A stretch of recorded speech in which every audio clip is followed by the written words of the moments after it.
கடந்த ஜூலை 28ஆம் தேதி நெல்லை மனோன்மணியம் சுந்தரனார் பல்கலைக்கழகத்தின் 33வது பட்டமளிப்பு விழா நடைபெற்றது. அதில் மொத்தம் 871 பேர் முனைவர் பட்டம் பெற தேர்வு செய்யப்பட்டிருந்த நிலையில் வெறும் 113 பேருக்கு மட்டுமே ஆளுநர் நேரடியாக பட்டம் வழங்குவார் என தொடக்கத்தில் அறிவிக்கப்பட்டது. இதனால் அதிர்ச்சியடைந்த மாணவிகள், நாங்கள் ஆளுநரின் கரங்களால் தான் பட்டம் பெறுவோம் என மேடையின் அருகே கலங்கி அழுதனர். மாணவர்களின் கடுமையான எதிர்ப்பு மற்றும் கொந்தளிப்பை தொடர்ந்து பல்கலைக்கழக நிர்வாகம் தனது முடிவை மாற்றிக்கொண்டது. இறுதியாக முனைவர் பட்டம் பெற்ற அனைத்து மாணவர்களுக்கும் ஆளுநரே தன் கையால் பட்டங்களை வழங்கி சிறப்பித்தார். இந்த சம்பவம் நடந்து முடிந்து வெறும் 3 நாட்களிலேயே நாங்களும் முதலமைச்சரின் கையால் தான் பதக்கம் பெறுவோம் என சீருடை பணியாளர்களான தீயணைப்புத்துறை, சிறைத்துறை, காவல்துறையில் உள்ள காவலர்கள் முதல் உயர் அதிகாரிகள் வரையில் 632 பேர் வேதனையுடன் குமுறத் தொடங்கியுள்ளனர். சென்னை எழும்பூர் ராஜரத்னம் விளையாட்டு அரங்கத்தில் ஜூலை 31 வெள்ளிக்கிழமை மாலை 4:30 மணிக்கு பதக்கங்கள் வழங்கும் விழா பிரம்மாண்டமாக நடைபெற உள்ளது. இந்த விழாவிற்கு மாண்புமிகு தமிழக முதலமைச்சர் அவர்கள் தலைமை தாங்கி பதக்கங்களை வழங்கி சிறப்பிக்க உள்ளார். இதில் காவல்துறை, தீயணைப்பு மற்றும் சீர்திருத்த பணிகள் துறை, ஊர்காவல் படை மற்றும் தடய அறிவியல் துறை ஆகிய பல்வேறு துறைகளை சேர்ந்த அலுவலர்கள் பங்கேற்கின்றனர். வீரதீர செயல்கள், உயிரை பணயம் வைத்து செய்யப்படும் காவல் பணி, துரிதமான வழக்கு புலனாய்வு மற்றும் சிறந்த சமூக சேவை ஆகியவற்றை பாராட்டி தமிழ்நாடு அரசு மற்றும் மத்திய அரசால் கௌரவமிக்க காவலர் விருதுகள் வழங்கப்படுகின்றன. மிக சிறந்த சேவைக்காக மத்திய அரசால் அறிவிக்கப்படும் உயரிய இந்திய குடியரசுத் தலைவர் பதக்கங்கள், விசாரணை திறன் மற்றும் தொழில்நுட்ப கண்டுபிடிப்புகளுக்காக வழங்கப்படும் இந்திய உள்துறை அமைச்சர் பதக்கங்கள், மேலும் மாநிலத்தில் சிறப்பாக பணியாற்றியவர்களை அங்கீகரிக்கும் தமிழ்நாடு முதலமைச்சர் பதக்கங்கள் ஆகியவை இந்த விழாவில் வழங்கப்பட உள்ளன.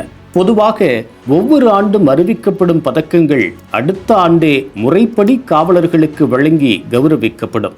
இவ்வாறு ஆண்டுதோறும் வழக்கமாக நடத்தப்படும் போது விருது பெறப்போகும் காவலர்களின் எண்ணிக்கை குறிப்பிட்ட அளவில் மட்டுமே இருக்கும் என்பதால் முதலமைச்சர் நேரடியாக ஒவ்வொரு காவலருக்கும் தனது கையாலேயே பதக்கங்களை அணிவிப்பார். அது காவலர்களுக்கு வாழ்நாளில் மிகப்பெரிய மரியாதையாகவும் பெருமையாகவும் அமையும். ஆனால் கடந்த ஆட்சி காலத்தில் சில ஆண்டுகளாக இந்த பதக்கங்கள் வழங்கும் விழா நடத்தப்படாமல் தேக்கமடைந்து கிடந்தது. குறிப்பாக 2023 அறிவிக்கப்பட்ட பதக்கங்கள் தொடங்கி 2026ஆம் ஆண்டு வரை கடந்த 3 ஆண்டுகளுக்கான பதக்கங்கள் வழங்கப்படாமல் நிலுவையில் இருந்ததால் விருதுகளுக்கு தேர்வான நூற்றுக்கணக்கான காவலர்கள் பெருத்த ஏமாற்றத்தில் இருந்தனர். இந்த நிலையில் தேங்கி கிடந்த இந்த அனைத்து பதக்கங்களையும் ஒரே விழாவில் வழங்கி முடித்துவிட தமிழ்நாடு அரசு நடவடிக்கை எடுத்தது. அதற்காகவே சென்னை எழும்பூர் ராஜரத்னம் ஸ்டேடியத்தில் பிரம்மாண்ட விழா ஒன்று ஏற்பாடு செய்யப்பட்டு தமிழ்நாடு முழுவதிலும் உள்ள சட்டம் ஒழுங்கு, சிபிசிஐடி, கியூ பிரிவு, மகளிர் காவல் நிலையங்கள் என பல்வேறு பிரிவுகளில் சிறப்பாக பணியாற்றிய தேர்வு செய்யப்பட்ட 632 காவலர்கள் மற்றும் அதிகாரிகள் விழாவிற்காக இங்கு வந்து குவிந்துள்ளனர். ஆனால் விழா ஏற்பாடுகள் விறுவிறுப்பாக தயாராகி கொண்டிருந்தாலும் விழாவிற்கு வந்த காவலர்கள் மத்தியில் ஒரு புதிய கலக்கமும் ஆதங்கமும் வெடித்துள்ளது. 632க்கும் மேற்பட்டோருக்கு ஒரே மேடையில் முதலமைச்சர் அவர்கள் தன் கரங்களால் பதக்கம் வழங்க நேரம் போதாது என்பதால் சில குறிப்பிட்ட நபர்களுக்கு மட்டுமே முதலமைச்சர் நேரடியாக பதக்கம் வழங்குவார் என்றும் மற்றவர்களுக்கு உயர் அதிகாரிகள் வழங்கி முடிப்பார்கள் என்றும் தகவல்கள் வெளியாகின. இங்குதான் தொடங்கியது மிகப்பெரிய சர்ச்சை. முதலமைச்சரின் கரங்களால் பதக்கம் பெறப்போகும் அந்த சில நபர்களை தேர்வு செய்வதில் உயர் IPS அதிகாரிகள் சிலர் தங்களுக்கு வேண்டியவர்களுக்கு மட்டுமே பரிந்துரை செய்வதாக கடுமையான குற்றச்சாட்டு எழுந்துள்ளது.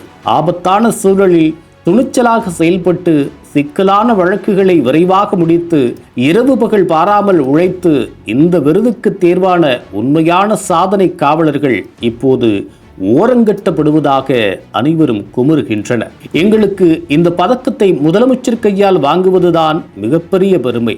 அவர் முன்னால் ஒரு 10 வினாடிகள் நின்றாவது முதலமைச்சர் கையால் வாங்கிவிட மாட்டோமா என்பதே தொலைதூர மாவட்டங்களிலிருந்து வந்து காத்து கிடக்கும் ஒவ்வொரு காவலர்களின் ஒரே ஏக்கமாக உள்ளது. கடந்த சட்டமன்ற தேர்தலில் விஜய் முதலமைச்சராக அரியணை ஏறியதற்கு இளைஞர்களின் ஆதரவு ஒருபுறம் முக்கிய காரணமாக பார்க்கப்பட்டாலும், முந்தைய ஆட்சியின் நிர்வாக தாமதங்கள் மற்றும் அலட்சிய போக்கினால் கடும் அதிருப்தியில் இருந்த காவல்துறை தங்களது ஒட்டுமொத்த நம்பிக்கையுடன் விஜயின் பக்கம் திருப்பியதும் மிக முக்கியமான காரணியாகும். அப்படிப்பட்ட காவல்துறையினர்தான் தங்களின் உழைப்பிற்கான அங்கீகாரத்தை முதலமைச்சரின் கரங்களால் நேரடியாக வாங்க முடியாமல் இன்று ராஜரத்ன மைதானத்தில் வேதனையோடு தவித்து நிற்கின்றனர். கடந்த கால நிர்வாக தாமதங்களால் உருவான இந்த நெரிசலை தவிர்த்து உயிரை பணயம் வைத்து உண்மையாகவே உழைத்த ஒவ்வொரு காவலரின் தியாகத்திற்கும் உரிய மரியாதையை வழங்க வேண்டும் என்பதே அனைவரின் எதிர்பார்ப்பாக உள்ளது. நெல்லை பல்கலைக்கழகத்தில் மாணவர்களின் உணர்வுகளுக்கு மதிப்பளிக்கப்பட்டதைப் போலவே எழும்பூர் மைதானத்தில் காத்து கிடக்கும் காவலர்களின் குமுறல்களையும் அரசு செவிமடுக்குமா? முதலமைச்சர் அவர்கள் இந்த விவகாரத்தில் உடனடியாக தலையிட்டு தன் கரங்களால் அனைவருக்கும் பதக்கம் வழங்கி அவர்களின் உழைப்பை கௌரவிப்பாரா? நாளை பார்க்கலாம்.